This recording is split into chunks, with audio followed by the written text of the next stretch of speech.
bata na nakuhanang inaanod ng rumaragasang ilog. Ano kaya ang kanilang kinahinatnan? Masayang naliligo ang grupo ng mga kabataang ito sa Maralas River sa General Trias sa Cavite. Nang dahil sa walang tigil na pag-ulan nitong nakaraang linggo, ang ilog bigla na lang tumaas.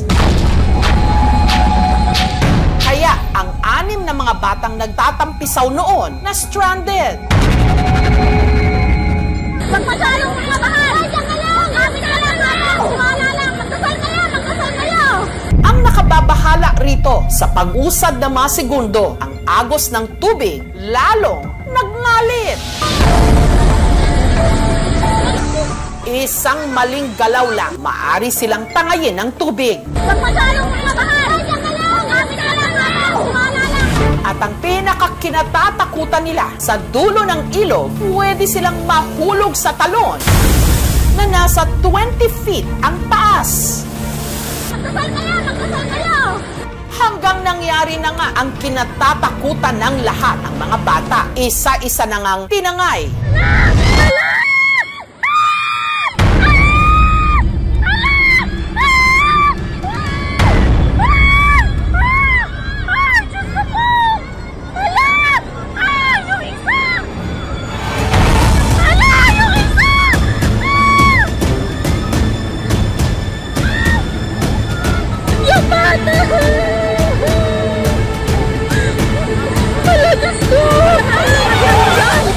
Wala kang ibang magagawa kundi sumigaw at humingi ng tulong para dun sa mga buhay ng mga bata. Ang tanong, saan sila inanod? Magkasal kayo! Patungo sa kaligtasan o sa bingit ng kamatayan?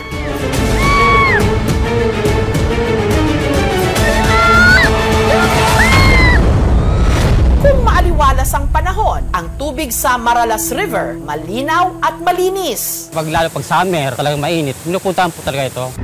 Kaya ang magbabarkadang Prince, John Vincent, Carl, Zach, Nico, Ramjen at Alexis, dahil wala nang pasok, dito kamakailan na isipang mag-bonding. Magpasalong mga bahal! Pero habang nagtatampisaw, walang kung ano-anong bumuhos ang malakas na ulan. Wala lang! Magkasal kayo! Kaya ang tubig dali-daling umapaw. Walang lang! Pero dahil nasa gitna ng ilog ang mga barkada ni na Prince nung oras na rumagasa ang tubig, hindi agad sila nakaahon. Ang sabi ko po sa kanila, huwag silang masyadong gagalaw kasi baka pag gumalaw, lalo silang ma-out of balance.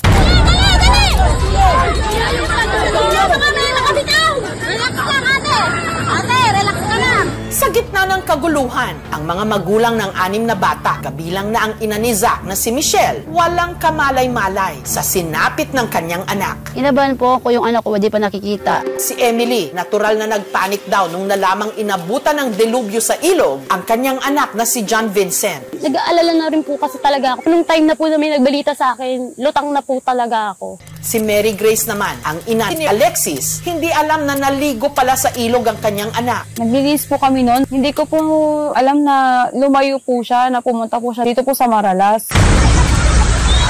Sinisigawan po namin, dyan lang kayo, andyan na yung tulong, basta huwag kayong gagalaw, laksan yung loob nyo, magdasal lang kayo. Ang nooy nag-iigib na si Rani, kumaripas papuntang ilog. Nung nabalitaan niyang naroon ang isa niyang anak na sa awa ng Diyos, agad namang nakaahon. Nawala na yung pangamba ko dahil nakaligtas na anak ko eh. Si Rani, tinangkang sagipin ng mga bata, pero hindi pa man siya nakakalapit. Nakita ko yung 2 bata po, naanod po.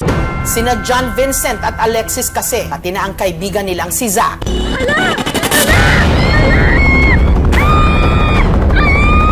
Tinangay na ng rumaragasang tubig.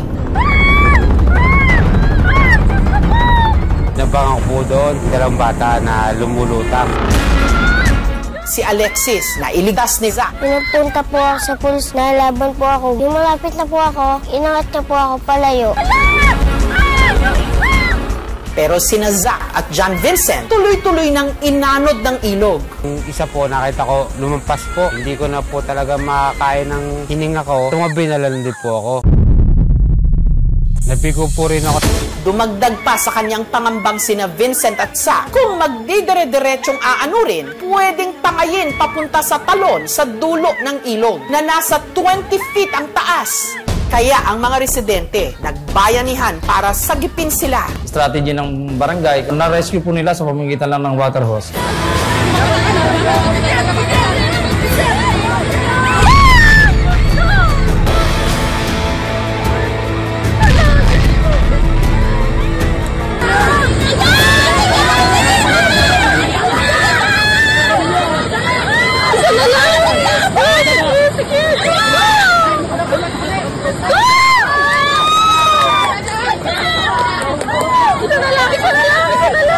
Nagisan ko po ng hose para mayahon dito sa taas.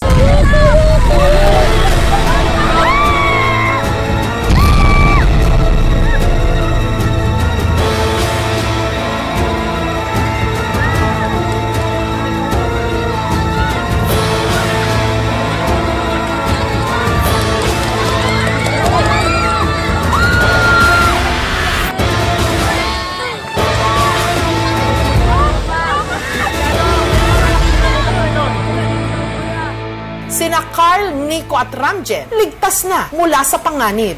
Pero ang dalawa nilang mga kasama na sina Zach at John Vincent nasa alanganin pa ring mga pwesto.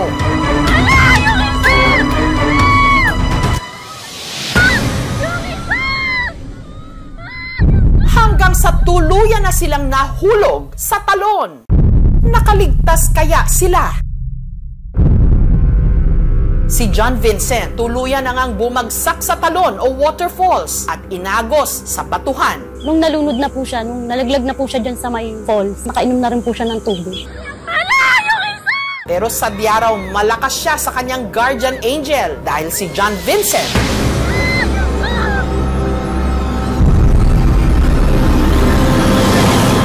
milagrong nabuhay. Nung nalaglag po ako sa falls, nalunod na po ako na nawalan na po ako ng malay. Nagkamalay na po ako, doon na po ako sa dulo na punta. Simula po na parang nandun na siya agad sa mababaw, tapos nakaangat na po yung paa niya sa mga bato, doon po sa may dulo. Si Zach naman, bago tuluyang nahulog sa talon, may nakapitan. Inagos po kami noon. Tapos nahulog na po ako sa falls. Nung napunta po ako sa kuweba hanggang nagpa-agos-agos. Nung pagkaangat ko po sa tubig, nandun na po ako sa malayo na po. Tapos nakakapit po ako sa punong nakatumba na lutang. Nagkasalamat ko po yun. Nabuhay po siya yung ano ko. Tapos naging mabait lalo. Naging mabait na siya. Natakot. Nagpapasalamat po ako sa Diyos. Wala pong namatay. Nung naka-stranded pa po kami, nagdadasal na po ako noon. Sabi ko, huwag kayong umiyak. Pagsubok lang to. Thank you kasi tinulungan niya ako. Para hindi muna maano sa falls.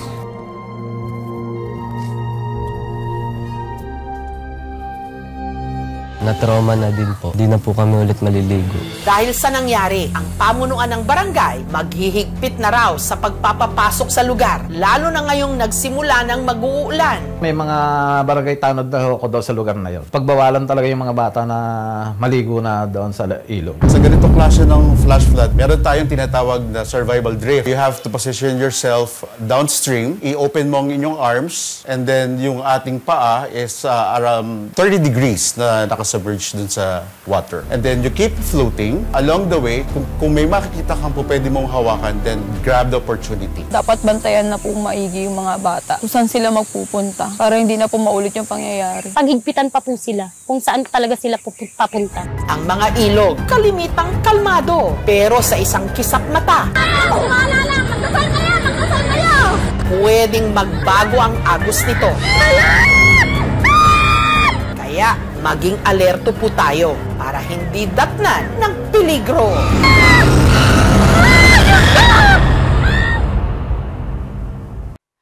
Thank you for watching, mga kapuso. Kung nagustuhan niyo po ang videong ito, subscribe na sa GMA Public Affairs YouTube channel. And don't forget to hit the bell button for our latest updates.